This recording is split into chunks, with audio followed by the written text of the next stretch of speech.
with a wealth of historical treasures varying from the boy-glitzy king's tomb to the Rosetta Stone, which was published by a council of priests, to the pyramids at Giza and papyri containing gospels and magical spells. Egypt is a vast and mysterious trove of history that is full of interesting stories. Hey, everyone. Welcome to Travel and Living. In today's video, we are going to go take a look at some amazing treasures that were left to us by ancient Egyptians. So without further ado, let's get into it.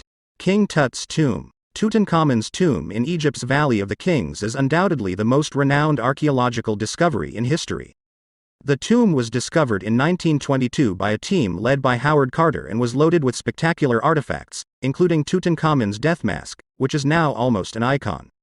Carter entered the tomb on November 26, 1922, and wrote in his diary, "As one's eyes became accustomed to the glimmer of light, the inside of the chamber gradually loomed before one, with its bizarre and marvelous mixture of astonishing and beautiful artifacts heaped upon one another."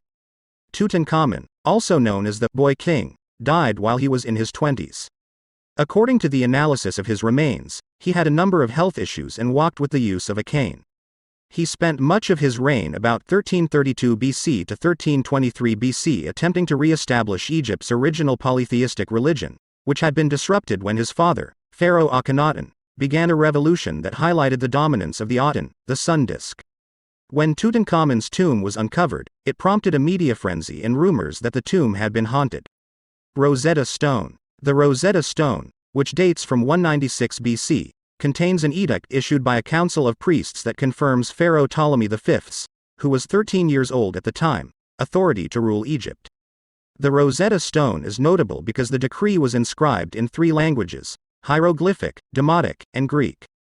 Only the Greek language was known when the stone was discovered in 1799, but because the Greek inscription transmitted the same decree as the other 2 languages, it assisted scientists in deciphering those tongues. This enabled the reading of hieroglyphic and Demotic inscriptions.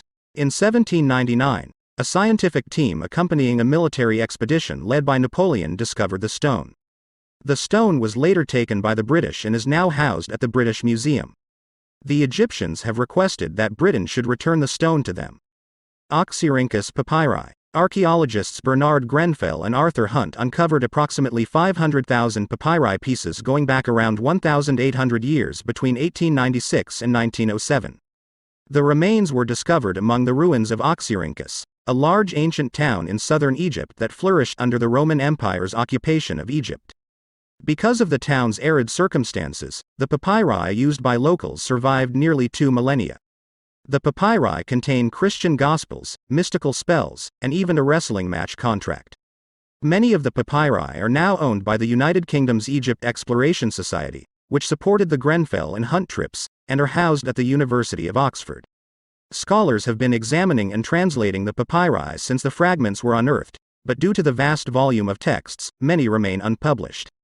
Pyramid Town at Giza. Ancient Egypt Research Associates researchers have been excavating a settlement near the Pyramid of Menkaure on the Giza Plateau since 1988. The pyramid for Pharaoh Menkaure, who reigned from around 2490–2472 BC, was the last pyramid built at Giza, and the people who lived there would have helped build it. The town's finds include barracks for soldiers, a courthouse for senior authorities, and a port for importing goods. The finds reveal a great deal about the people who built the pyramids as well as the practicalities of pyramid construction, such as how the pyramid builders were nourished. Tomb KV5. Excavations at KV5 in 1995 revealed that the little-studied tomb was in fact the largest ever built in the Valley of the Kings. Archaeologists are still ongoing, and as of the previous report, archaeologists had discovered 121 corridors and chambers in the tomb. The researchers believe more than 150 will finally be discovered. Archaeologists discovered that the tomb was used to bury Pharaoh Ramesses II's sons, reigned 1279 to 1213 BC. KV5 is known to be the final resting place of at least 6 royal sons. There could have been that many sons interred in the tomb if there are more than 20 images of sons engraved on its walls, Theban Mapping Project archaeologists said in a report published on the group's website. The Silver King. In 1939, archaeologist Pierre Montet uncovered the tomb of Susens I, a pharaoh who ruled Egypt approximately 3,000 years ago. Tanis, a Nile Delta city, was the site of his burial chamber. Montet discovered that the pharaoh was buried in a silver casket and was laid to rest wearing a magnificent gold burial mask. Because of his silver casket, Susens I is frequently referred to as the Silver King. Some of the grave goods did not survive due to the humidity of the delta. However, canopic jars, used to store some of the pharaoh's organs, and shabti figurines, meant to serve the king in the afterlife, were unearthed. Because the tomb was discovered at the onset of World War II, it garnered minimal public attention. Pyramid Age Papyri. A team of archaeologists led by Pierre Tallet and Gregory Marouard revealed in 2013 the discovery of a port built along the Red Sea some 4,500 years ago, during the reign of Pharaoh Khufu. Among the discoveries are papyri that discuss the construction of the Great Pyramid of Giza, the world's largest pyramid. According to the papyri, the limestone used in the Great Pyramid's exterior casing was transported from a quarry in Tura to Giza through the Nile River in a series of canals. According to the papyri, a boat trip between Tura and Giza took roughly 4 days. The papyri also reveal how long Khufu ruled Egypt, revealing that in the pharaoh's 27th year, a vizier named Onkof was in charge of pyramid construction. Valley of Kings. The ancient Egyptians erected magnificent mausoleums for their pharaohs, with the Valley of Kings being the most well-known. At this UNESCO World Heritage Site in Luxor, over 60 tombs have been found, as well as antechambers brimming with gilded furniture and rare jewels. While mummification preserved the remains, tombs served as portals to the afterlife, where pharaohs became one with the gods. Egypt's most famous ruler was laid to rest here. Luxor Temple. It is one of the most well-known pilgrimage destinations in all of Egypt, and it is also a triumph of ancient engineering.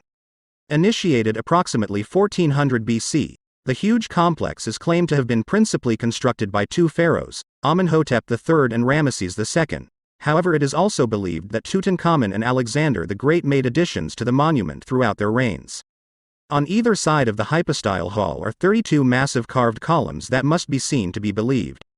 2 towering monarchs keep guard at the entry, while the hypostyle hall features 32 giant carved columns that must also be seen to be believed. The Temple of Edfu. The magnificent Temple of Edfu, dedicated to the god Horus, is possibly Egypt's best preserved religious structure in terms of preservation. The sanctuary, also known as the Temple of Horus, was constructed sometime between 237 and 57 BC, but it remained completely buried beneath the desert for about 2 centuries after its construction. As luck would have it, the sand preserved the temple in nearly excellent condition, and today you can see enormous wall carvings, imposing figures, and a granite shrine that is believed to be one of its oldest objects. So, that's pretty much it for this video. Hope you liked this video?